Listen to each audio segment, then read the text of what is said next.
Magandang gabi po, ako si Mike Enriquez at ito ang investigador. Sa ating programa ngayong gabi, aming ibibisto sa inyo, mga high school student na lulong sa bisyo. Kaya ako dalawa. Ayun. Tara. Tara ako bahala. Lock up na. Dito ka sa kabila, bawas-bawas. Pag nahuli para yan, Ayos. Pulis na mahilig mamalengke kasi nakakalibre. Nakikita namin wala na siyang ginawa kundi mag-ikot ng ikot sa palengke po para manguha ng paninda ng mga vendor. Massage center na may extra serbisyo.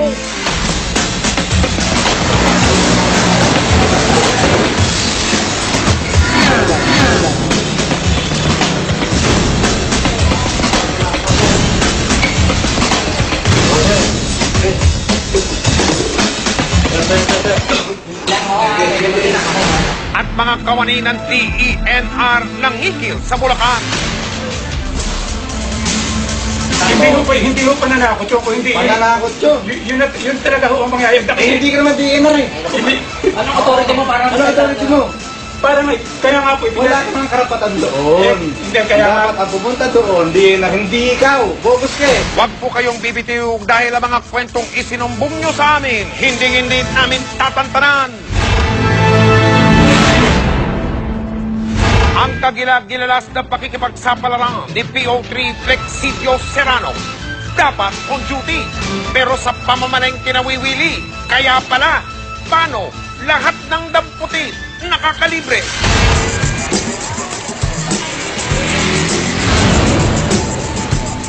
Kagaya ng karamihang pamilihang bayan, sa San Fernando, Pampanga, masipag ang mga nagtitinda. Dugo at pawis ang puhunan nila, matustusan lang ang pamilya. Pero pagsapit ng dapit hapon, sa county nilang kinikita, may nakikihati pa. Alas 5 ng hapon, nagsisimula ang araw ni PO3 Flexido Serrano. Mula sa bahay niya sa bayan ng Mexico, pupunta siya ng San Fernando para mag-duty.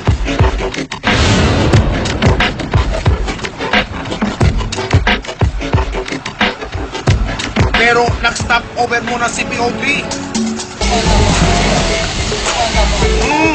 Libreng tikim tsaka tumulak papuntang detachment. Teka, ito ba ang istasyon ninyo? Mag-aalas 6 na. Hindi pa ba kayo mahuhuli sa duty? Makalipas ang halos kalahating oras,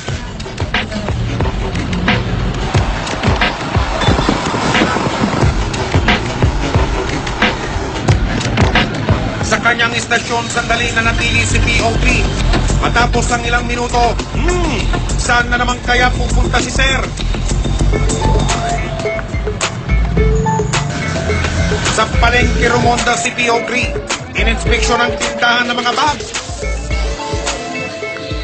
Nang makakita ng ebidensya este ng paninda, naku, mapakwek-kwek man o bag wala siyang inabot na bayad.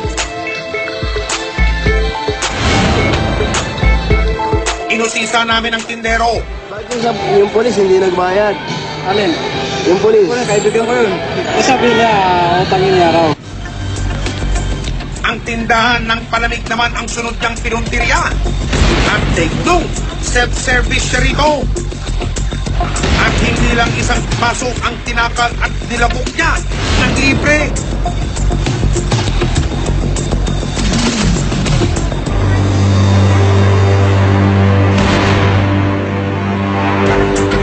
Alas 5 ng madaling araw, muli namin pinalikan si PO3.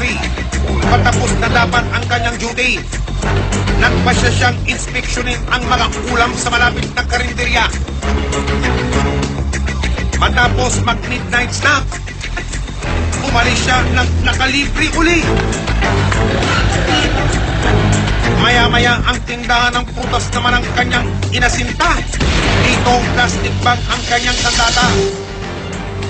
Libreng shopping na naman. At libre sakay pa. Susunod, Kumukuha ka sa palengke na hindi ka nagbabayad. Kailang hingi. Hindi po naman sila namatay po pamilya ko. Yan po, sir. Igawain na isang pulis yan.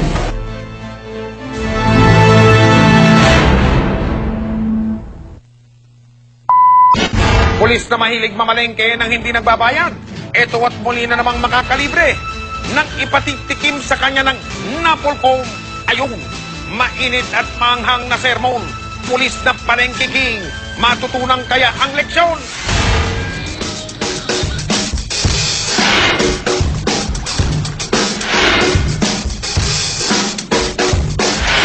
Isa sa mga nagrereklamo laban kay Pio Cristiano ang tinderang tatawagin natin si Seni. Nakaka-perwisyo po siya kasi po kinukuha niya na walang bayad sa amin. Instead po, tubo namin po yun. Wala na po kaming tubo pag kinuha na niya kami ng panindang na walang bayad. Mas matindi naman ang reklamo ng tatawagin natin si Luz. Pag po nasa, ano po siya, sa munisipyo, pero wala eh. Nagkikita namin, wala na siyang ginawa, kundi mag-ikot ng ikot sa palengke po para manguha ng paninda ng mga vendor. Kasi lang po yung puhunan namin, minsan po inuutang po namin, tapos ganun lang po ang ginagawa niya sa amin. Talagang permis po siya sa amin, dapat po sa ganitong pulis, tinatanggal sa pagka-pulis nila o kaya binibigyan ng leksyon. Wala raw silang kalaban-laban dahil baka balikan sila ni POV. Agad inaksyonan ng investigador ang reklamo laban sa abusadong pulis. Inilapit namin sa Napolcom ang hinaing ng mga tindera. Parang naglo-loiter siya, no? Loitering around, and it seems that he's not serious sa duty niya. The complainant has all the reasons kasi may damage done na to her sa business niya, no? Ano na yun? Grave misconduct na yun.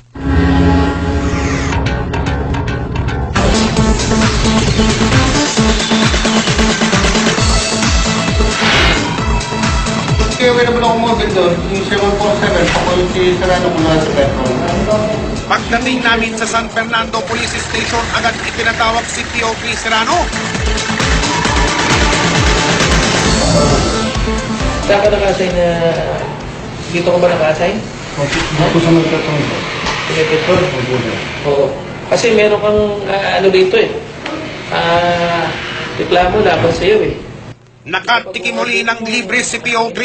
Libreng sermon mula sa Napolcom. Igawain na isang pulis yan. Yung gawin ng ganyang bagay. Ha? Tayo ay tagapagpatupad ng batas, ha? Hindi sumasalungat sa batas. Sa pag-uobit mo, eh, kumukuha ka sa palengke na hindi ka nagbabayad. Hindi po ako nangyayisip. Kailang hingi. Hindi po naman sila namatay po pamilya ko. Ayan, nandiyan sa... Humarap sa amin ang hepe ng istasyon. Saan naman? Kasi alam ko po sa status ni POP Serrano, yun lang sa pinag-implement namin na P5, yung po checkpoint. Hindi po sila pupunta sa palengke. Kasi Kung ganun sir, bakit sa aming video wala po siya sa checkpoint na dapat pala ay trabaho niya? Sumadya kami rito upang ipabagit sa iyo sa mga tao, sa ginagawa ng mga tao mo, kung ano man, ha? yes, sir. Para ma-actionan mo to at mabigyan mo rin ng nararapat na ano. Yes, sir. Kung Mapapatunayan na meron siyang ano. meron kasalanan, sir. Wala. Natahimik na lang tuloy si PO3 dahil sinaway siya ng kanyang abogado. Hepe. Siya po yan, di ba, sir? Yan po, sir. Naka-standby po siya dyan ng 30 minutos. Binigyan ako dyan, sir, sa may ulirin ng kumpatyan, sir. Usually yun eh, kasi kaibigan natin yan, mga kaibigan natin yan. Usually, ino-order yan eh. Gusto ba kumain? Ganun yan eh. Maya-maya tumami na ang abogado at trabaho ni PO3 Serrano. Kung may nagkaya tayo direct complaint, magkala lang siya ng kaso. Bigyan niyo po kami ng maski may video yan, basta, sige. Legitimate complaint po. Isasagutin namin ang tao namin. Kung makikita namin na may probable cause na sinasabing nakukumbinsi kami, ginagawa niya ito, nagawa na niya ito, ay tuloy-tuloy na yung kaso. I-report namin ito, susumiti ang report doon sa commission and bank sa taas. Ipinagbigay alam din ng investigador ang pangyayaring ito sa Provincial Police ng Pampanga. Iimbestigahan din nila ang reklamo at nangakong aaksyonan daw nila ito. State your name. Sabihin nyo ang inyong address. Nung araw rin yun, nasaksiyan namin ang panunumpa ng bagong hanay ng kapulisan sa Pampanga. Naroon naman ang ilang sibilyan na umasang hindi nila aabusuhin ang kanilang kapangyarihan. Susunod, Diyan ka na ako bahala. Lock up na. bagets na high sa eskwela. Dito ka sa kabila, bawas-bawas. Pag nahuli, para yan. Lang aming ibinuking ang mga mag-aaral sa isang public high school sa Quezon City.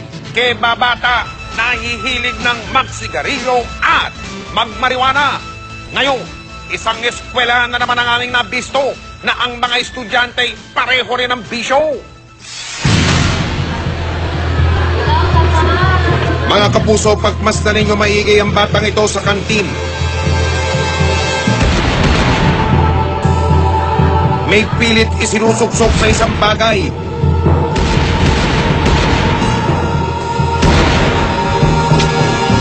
Maya-maya pa, inilabas niya ang mga palarang ito. Ano kaya ang gagawin niya?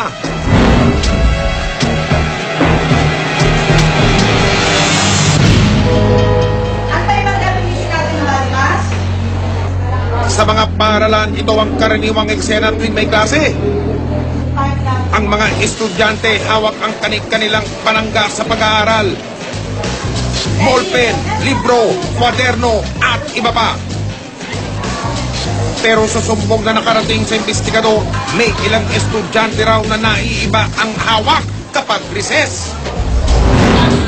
Simula po kasi nun sa canteen po kasi gumagawa po sila ng mga tube po na palara. Hindi po yung bata inuutusan po kasi bibigay na po sa 4th year. Daan-daan po sila magsama-sama.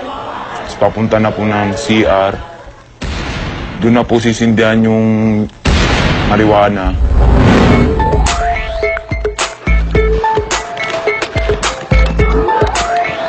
Dito sa pampublikong paaralan sa Quezon City, inimbestigahan namin ang natanggap naming sumbong. Mula sa harapan, tila walang kakaiba sa high school na ito. Pero sa gawing likuran, aba, yosi ang nasa kamay ng estudyante. Diyan ka na ako bahala. Lock up na. Maya-maya pa ang babaeng ito nag-abot ng pakete ng sigarilyo.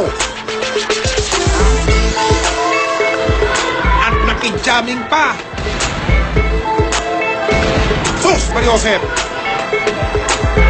Ate Yossi. Sino kaya dalawa? Sa patuloy naming pagmamatsyag, nagkulantang kami sa amin pang nasaksihan.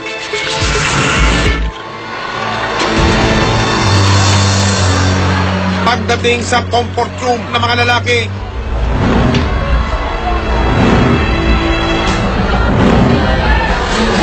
ang kaninang pinagkakaabalahan niya,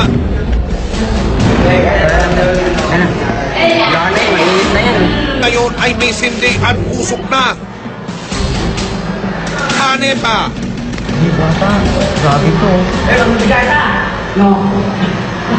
Magkakatropa po kasi yung mga yun eh.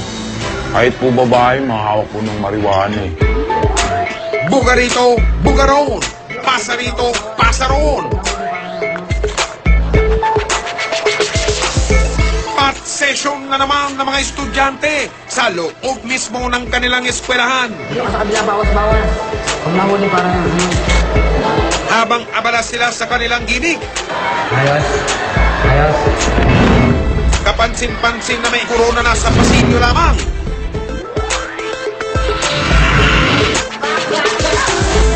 Samantala sa isang silid naman, may isang guro na tila prenting-prente. Sa pagyoyosi, sus Ginoo!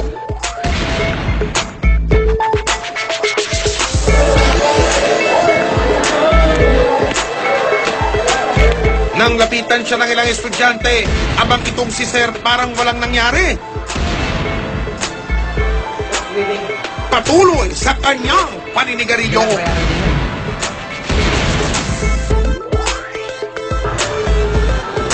Sir, ganyan po ba ang magandang halimbawa sa mata ng mga bata?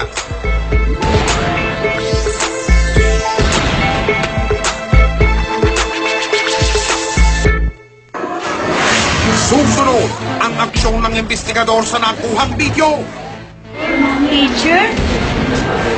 Mommy. I think you should appreciate pati DepEd na binibigyan namin kayo ng chance na magpaliwanag para may pagkakataon kayong ipakita na may action kayong ginawa. Lagi ito, makikita ninyo kung ganong kadelikado ang kombinasyon ng barkadang mabisyo, ang hindi pakikialam ng ilang mga guro at ang pangungunsinti ng ilang nakatatanda. Kaya lalong lumalala ang problema ng yosi at droga sa mga bata. Buga rito, buga roon. Pasa rito, pasa roon.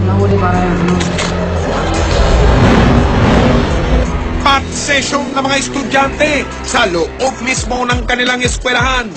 Dito ka sa kabila, bawas-bawas. Pag nahuli para yan, ano? Matapos naming makumpirma ang sumbong,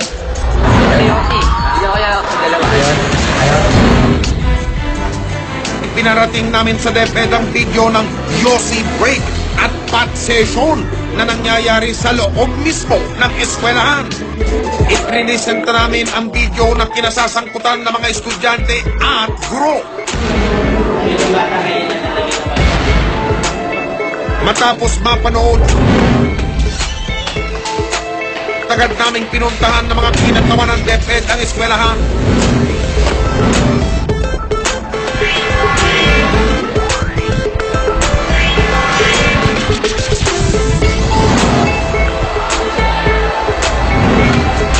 Hinarap kami ng principal. May nahuli dito sa loob ng CR, pero sigarilyo naman. Yung ating roving guard. CR nyo. CR naman. Para makilala nila itong mga estudyante nga kung estudyante namin, ano? Ipinanood ko sa kanila ang video kung saan bida ang kanilang mga estudyante.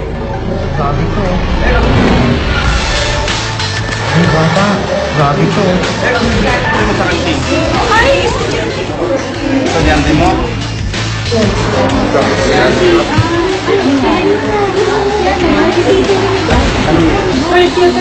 Anong yan? Mas ikinagulat pa nila ang sunod na video. Teacher? Mommy. Kinilala ang guro na si Mauro Maming, guro sa teknolohiya at pangkabuhayang edukasyon. 5 taon ng teacher, si Mr. Maming. So, naka-establish po namin na ito talaga. Saka base sa mga reaction nyo, talagang Pero, hindi naman natin. baka naman pwede sir, huwag na lang natin banggitin. Hindi, basta kung minor de edad, hindi na namin bawal po sa amin.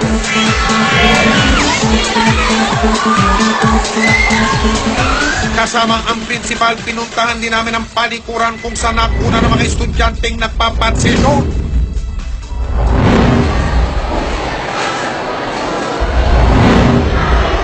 Dito ka sa kabila, bawas-bawas. Pag nahuli para yan, ano?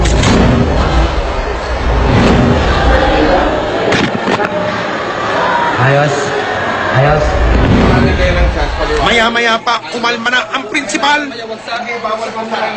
Kasi ganito po, Doktor, ilalabas po namin ito. Ilalabas namin ito. I think you should appreciate pati DepEd na binibigyan namin kayo ng chance na magpaliwanag para may pagkakataon kayong ipakita na may action kayong ginawa. Ngayon, kung ayaw nyo, ang gagawin ko sa report ko, sasabihin ko, pinuntahan ko si principal, pumunta kami sa DepEd, binigyan namin sila ng pagkakataon magpaliwanag, pero ayaw nila magsabi. Sasabihin din namin na in fairness din. Pero may opportunity po kayo dito. Maniwala kayo sa akin. Sinubukan din namin kunan ng pahayag ang gurong sangkot sa nasabing issue. Tanong lang po kung gaano katotoo yung ano sir, yung Sir, tanong lang po tungkol doon sa pag-yoyosi niyo sa loob ng classroom.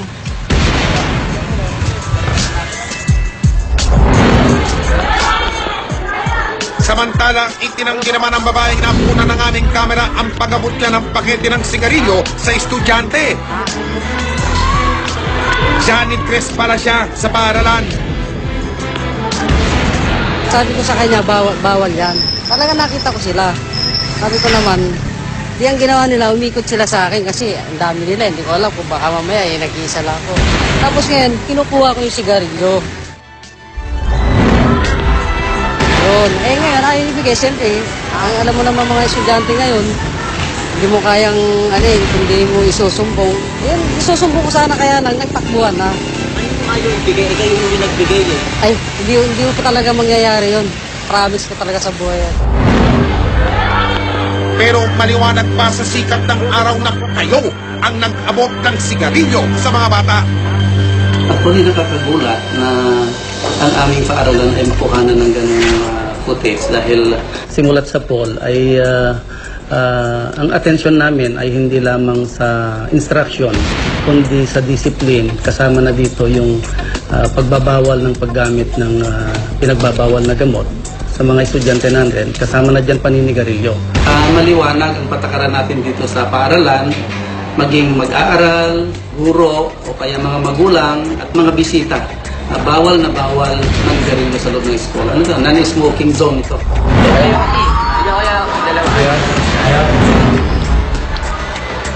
Sa talaan ng eskwelahan, may 4,000 silang estudyante.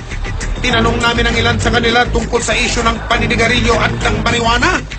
Nakikita ko naman po yung mga kaibigan ng kaibigan ko rin po. Pumupunta po rin sa isa pong room kung saan wala pong katao-tao na nag-aano po yata ng sigarilyo. Pupunta sila kunyari sa CR po, hihi. Mamaya mag-yosi yun. Pagpasok mo sa CR, may amoy yosi. Mga guardia kasi doon yun eh. Minsan lang umiikot. Nag-aalala ho kami kasi bilang magulang, hindi namin pwedeng mapahamak yung mga anak namin. Siyempre nababahala po tayo dahil siyempre ikapapahamak nila yun.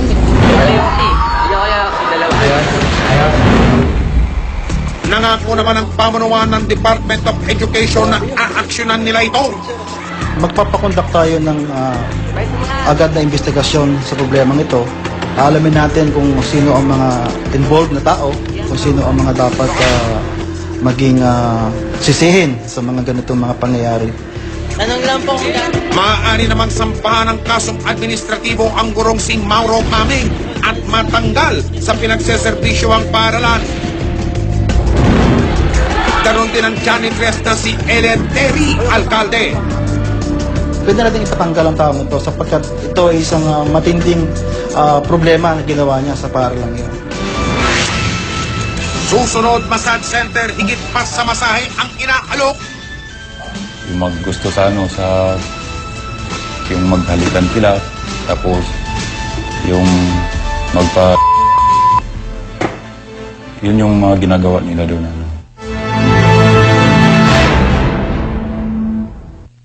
Oo, mapunta kayo dyan sa Apollo Reflexology Center sa Cubao. At doon kayo magpahipo, magpamasahe pala. Reflexology, mga kapuso, makakapili pa ng magpamasahe.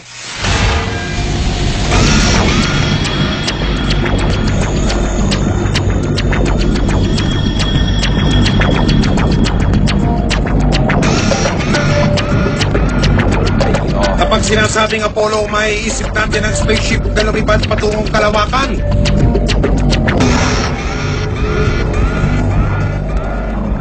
O kaya ang Griegong Diyos ng propesiya, sining at musika.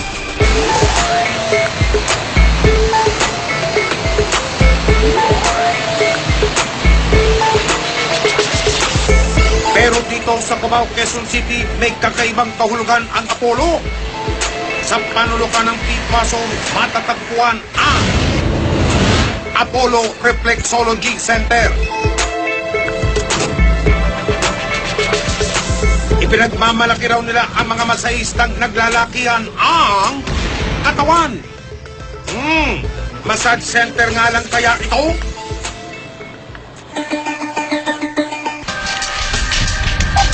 Ayon sa aming informanteng si Andy, may kakaibang serbisyo raw na ibinibigay ang mga masahista ng Apollo sa mga parokyano. Nakalagay doon na massage. Yung mga front lang yun. Tapos yung pag nandun na sa loob, masahe nila. Tapos pag matapos yung masahe, kakausapin na nila yung customer kung gusto magpa-extra, kung anong gusto nilang gawin para masayahan yung customer. Sa halagang 1 hanggang 2,000 piso, may instant extra service ka na raw. Tapos yung maggusto sa yung maghalikan sila. Tapos yung yun yung mga ginagawa nila doon.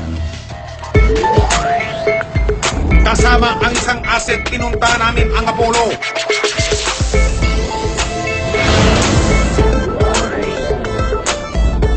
Ilang saglit pa, pumili na ang aming asset.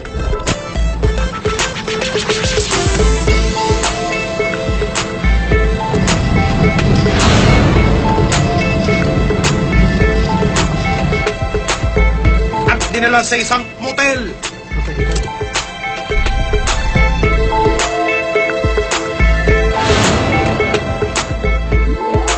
Isang kwarto sila na andun lahat yung mga lalaki doon sa mamimili. Tapos yun, hanggang sa nakita ko nga itong parang bata pa. Binigay nila sa akin yon na minor de edad nga daw. Pagkatapos naming makumpirma, pinauwi na namin ang nasabing lalaki. Ayon pa sa aming informante, isa raw pulis ang protektor ng Apollo Reflexology Center. Pulis dyan na pakilala sa akin kasi tumatawag siya. Buong ang pakilala niya sa akin, taga Karingal daw siya. Tuwing Sabado o kaya Biyernes, nandyan yan siya nangungulikta. Sa isang gabi ng aming pagmamadyang, dumating ang puting sasakyan na ito. Ayun pong kausap kanina ni yun po ang protector ng Apollo Massage. Ang tawagin yun yung si Bong. Kakaringan. Dahil sa sumbong na nakumpirma ng investigador, agad namin itong pinagbigay alam sa Directorate for Investigation and Detective Management ng Campo Crame o ang DIDM. So there will be no exception in this, but of course just to implement and to take action. The rescue of minors, yun lang. Sa tulong ng mga operatiba mula sa Quezon City Police District o QCPD, pinuntahan namin ang Apollo Reflexology Center. Agad nang lumusok ang mga operatiba.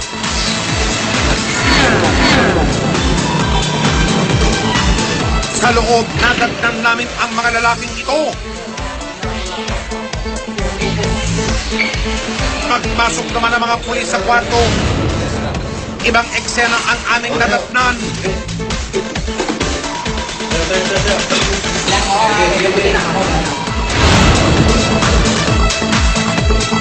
Wala roon ang may-ari ng naturang massage center.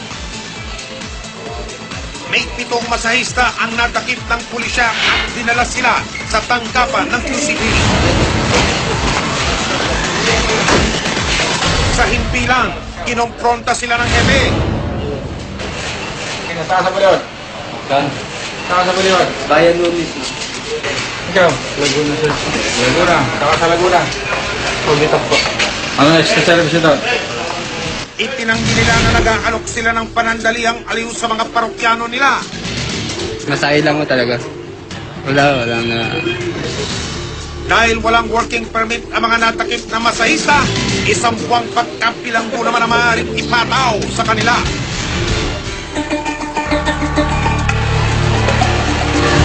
Samantala, sa talaan ng Quezon City Hall, massage center lamang ang establishmentong ito na nakapangalan sa isang Thomas Conde. Merong mga extra services na kayo ay nadiskubre dito sa business establishment na inyong pinuntahan, ay maaring maging dahilan yon na para isara natin yung business establishment kung ito'y merong violation.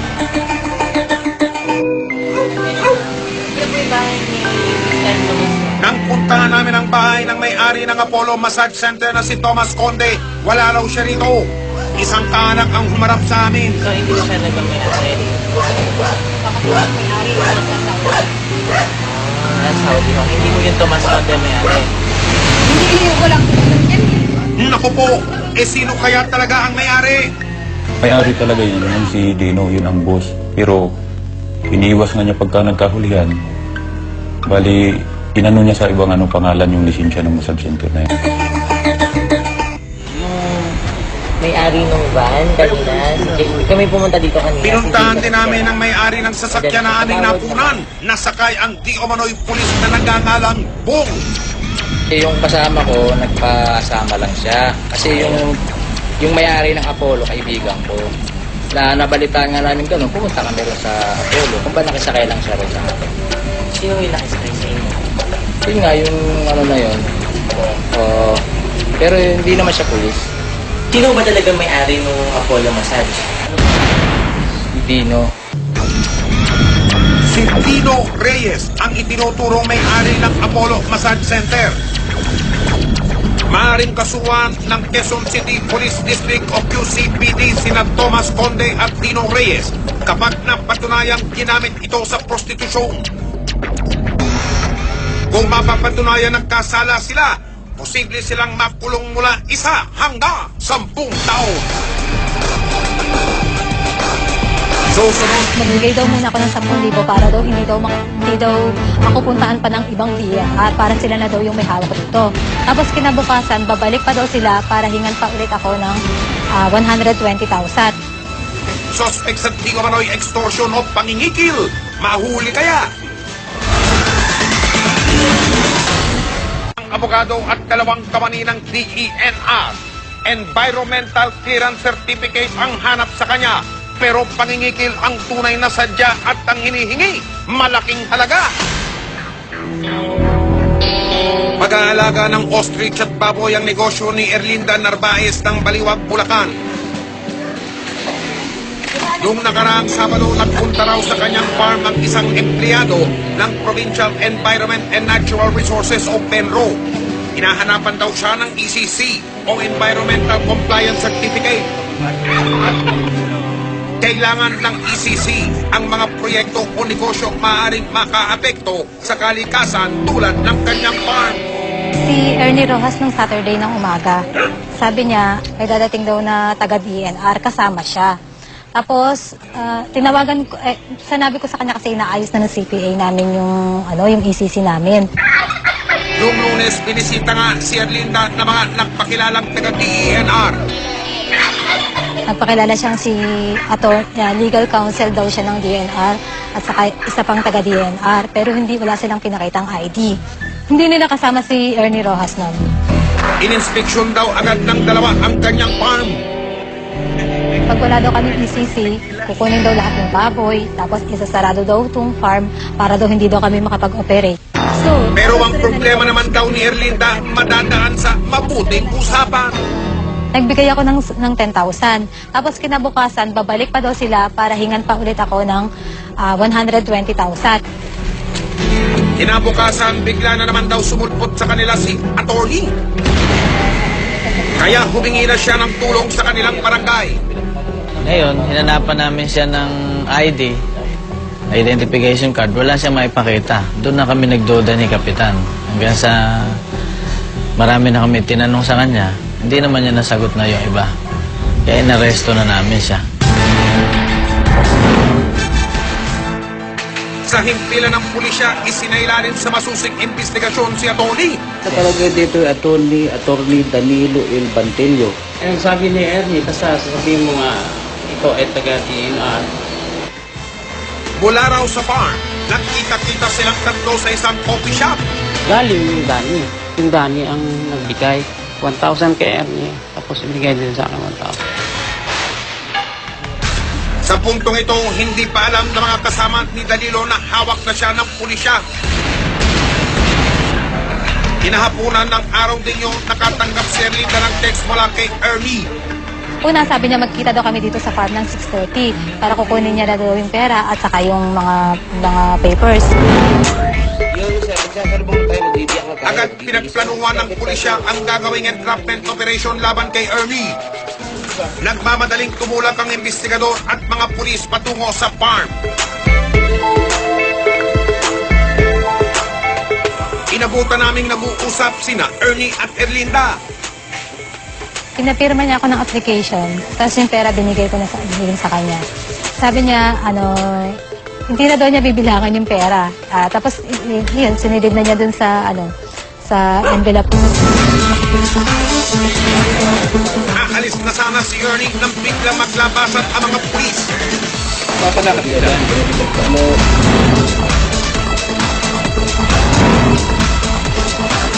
Wala na siyang nagawa ng isakay para dalhin sa himpilan ng pulisya. Ang sinasabi kasi kayo magkakasama nga. Todong tanggi si Ernie na nanghingi siya ng pera kay Erlinda. Kan ka magagastos. Sabi ko, ganun na, 120. Pwede makamay mo kalahati lang pagkasama ng transaction. Saka mo, kung wala natin sa babayaran. Pero hindi binigay, in-offer na yan. Dahil nagmamahal daw siya ron, sa nag-offer sa kanya na una. Pero sir, hindi ho ba dapat sa opisina ginagawa ang ganitong transaksyon? Hindi, yun naman kasi depende sa tawag nung nagpapatulong eh. Kahit kasi alam mga palagay ko, kahit ala yung gabi, kapag dahil ang salita niya, aalis siya ng madaling araw. Pupunta na Cebu, mga 1 to 2 weeks daw siya. Pakilakad ko na raw. Hindi raw niya kilala si Tony at ang kasama niyang si Rolly. Talaga bang hindi kayo magkakilala ni Attorney? Aber, tawagan nga natin si Danilo. Naggulat si Ernie nang lumabas si Danilo. Sige, mabuo ka. Kakilala ba kayo dalawa? Nakilala ko siya nung last ng hotel. Hindi pala niya alam na naaresto na ang peking abogado. Sa asawa ko, may kinuha kayong papel. Hindi ko alam. Ngayon, yung papel pa na pinaseros nila. Niya. O ikaw naman Danilo, kilala mo ba si Ernie? Nakilala ko siya nung last Saturday na pinapunta niya ako doon sa bahay niya. Sabihin ko raw na ako ay sa tagal ng pinaan. Hindi siya makapwede may panloloko. Ako may sabi siyang pagkakataon, hindi ko network niyang pinapalayo sa'yo. Hindi mo naman pangalan. Yun ang pagkasabi niya para makakapasok daw. Sino ang sabi ko? Ikaw naman. Alam ko sinasabi ako. Alam. At hindi ka pakilala. Oo, kasi napunta kami doon sa bahay niya. Kumain pa kami doon sa bahay niya. Pinakain niya pa kami doon sa bahay niya. Bakit? Kasi mag-isip pa sa pinakain ko. Alam mo pala yun. Maliwanag, ha? Hindi mo kakilala ni Danny. Ba't susunod ka sa Danny? Nininigate niya na siya yung nag-utos sa amin papunta sa farm. Siya talaga nag-utos. Tapos malay man namin doon ng farm na sa sulok-sulok na yun. Alam mo namang, Hindi namin alam yun. Hindi rin daw totoong nagpartihan sila sa isang coffee shop.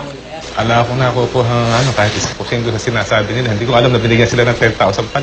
Sino yung... Hindi kumbinsido ang mga pulis sa katwiran ni Ernie. Kaya sa kulungan siya inidiretso kasama si Danilo. Ang ikatatlong suspect naman na si Rolly, palaisipan pa rin kung sino talaga. Kinabukasan tumawag si Rolly kay Erlinda. Nandito na ako sa bayan, hinihintay ko nga ako kayo eh. Tatagal na ako dito sa bangko. Walang kamalay-malay si Rolly na ang kanyang mga katropa nakakulong na. Mas magandang mauna sila doon.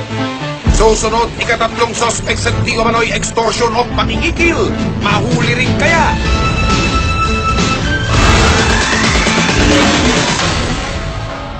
The brightest singing competition created by American Idol judge Simon Cowell at sinalihan ng mga sikat na celebrities. The groundbreaking program from Hollywood is finally here. 8 sikat at naglalakihang celebrities mula sa iba't ibang larangan makikipag-duet sa mga batikang singers at sasabak sa pinakabago't pinaka-star-studded reality search sa primetime television. The Philippine edition of Celebrity Duets this August on GMA. Tuloy-tuloy ang pagsisiyasat sa investigador sa tulong ng Cream Silk Flexi Hold Leave-On. Get beauty and power with Cream Silk Girl Power promo. Win millions of prizes with every Cream Silk sachet. You're a winner with every sachet. said that Dalawa sa tres mosquiteros na nangingikil sa tinakot nilang negosyanteng si Erlinda ang nahuli at maamong natanggalan ng pangil. Maya-maya pa'y may nag-text pa. Ang pangatlo nariririyan at humahabol ng singil. Noong Martes, inaresto sa kasong extortion si Atty. na isa palang peke. Kinagabihan, si Ernie naman ang nasa kote sa entrapment operation. Ang akala ni Erlinda, hindi nalilitaw ang ikatatlong suspect na si Rolly. Kaya laking gulat niya nang bigla itong tumawag at nanghihingi raw ng pera. Nasaan ako kayo? Mas magandang mauna sila doon. Pinagplanuhan ng entrapment operation laban kay Rolly. Inihanda ang 1,500 pisong mark money. Magkakahiwalay namin kinungo ang napagkasunduang lugar.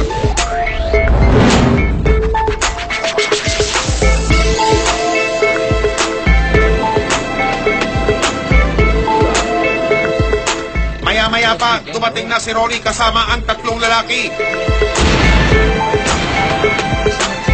Masaya siya nang makita si Erlinda. Kumain muna sila habang nag-uusap. Ang hinihingi niya sa akin ngayon ay 120 plus penalty daw. Hindi daw alam kung magkano daw yung penalty, kung 50 daw ba o magiging 25. At hindi alam na mga sospek nasa loob din pala ng fast food ang mga pulis. Kasi sabi ko, magkano daw ba yung nasa software? Sabi ko 50. Sabi niya, di pa paano yan? Sabi ko, sa susunod na lang ako, pagka natapos na, sabi niya, di 70 pa. Sabi niya nga, para malinaw daw talaga yung usapan. Isang sandali pa, ibinigay na ni Erlinda ang pera. Pagkatapos ay tumayo siya at lumabas. Ito na ang inihintay na hudyat ng mga pulis.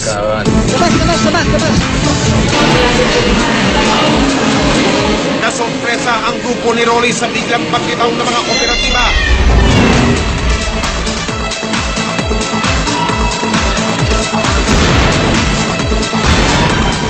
Arestado si Rolly at ang kanyang dalawang kasama.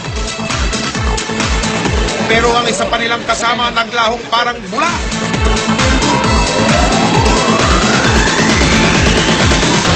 Sa himpilan ng pulisya, nalaman na ang tunay na pangalan ni Rolly. Siya pala si Danilo San Pedro. Siya yung kasama niya, Tony, siya yung nanakot yung sabi niya, kapasarado daw, ganun-ganun. Hindi ho pananakot yun. Kung hindi, Pananakot yun. yun talaga ho ang mangyayari. Hindi ka naman DNR eh. Hindi. Anong authority mo para Ano authority mo? Parang, kaya nga po, Wala kang karapatan doon. Hindi, kaya Dapat ang pupunta doon, hindi ikaw. Bobos ka eh. Kala niyo ba si Atty. Sir? Sino ba? Ano po ba? Atty. Danilo. Bantilio. Yung binukulan nyo, yung kasama nyo. 1,000 lang binigay niya sa Gismin. O kaya nagtuturo. Kaya nagtuturo, binigay niya ng patas yun. Kaya paras kayo malaya ngayon. Nagulat si Danilo nang iharap sa kanya sina Ernie at Atty. Dito lang niya nalaman na nahuli na pala ang dalawa. Ano na kayo? Ano ho ba tawagan ninyo dalawa? Kumpare. Magkumpare kayo. Kinilala rin ang dalawang kasama ni Danilo San Pedro, si Philip Vargas, empleyado ng isang pribadong kumpanya na itinangging may alam siya sa ginagawa ng kanyang mga kasama. Bali, galing ako opisina. Alam naman akong dala sa sakyan. So, commute lang. De, pupunta sila dito sa gawin natin. Isang highway yan. So, nakisakay na ako. Kaya hindi ko alam yung transaction. Yung mga dala-dala kong papeles, napakita ko rin. Illegal transaction ako sa DNR. Para malaman mo. Ikinagulat naman ang lahat ng makilala ang isa sa mga naaresto, si Bonifacio Arce, Senior Environmental Specialist ng DENR sa San Fernando, Pampanga. Naku po, ano ang ginagawa mo rito, sir? Inimbitan na kami ni Randy, pakilala daw kami kay Linda. Ngayon nagkataon naman ako na kinakain kami. Kung pagkakain kami, sabi ko sa kanya, kung pinakamanda, pumunta ka lang sa opisina, makipag-ugnayan para makilala mo pa ako kung talagang ako'y taga-DNR. Nakikipagsabuhatan ka dyan, tanggal ka na sa trabaho ngayon. Ha? Hindi ako. Dahil hindi magkakasloob yan, nagagawa ng kanya kung wala ka. Pero sir, hindi ba dapat nasa tanggapan ng DENR kayo mag-usap? Nangako ang Penro, Bulacan na paiimbestigahan nila ang kanilang empleyadong si Ernie Rojas. kung yun yung katapat ng nagawa niyang kasalanan, yung outright dismissal, yun siguro yung magiging consequence ng nagawa niyang violation. Ang payment laging sa provincial treasurer. At yun naman may angkop na resibo na ibinibigay din sa aplikante. Ang DENR Pampanga naman mag-iimbestiga rin tungkol kay Bonifacio Arce. Ang allowed po lamang po dito na mag-issue ng ECC ay ang ating chief ng EAA and at the same time yung regional director po natin.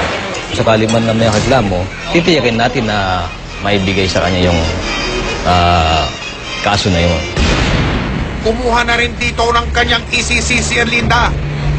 Ang babayaran pala ni Erlinda para sa ECC, dapat ay 18,000 piso lang. Noong Huwebes, pinakawalan ng pulisya si Philip Vargas.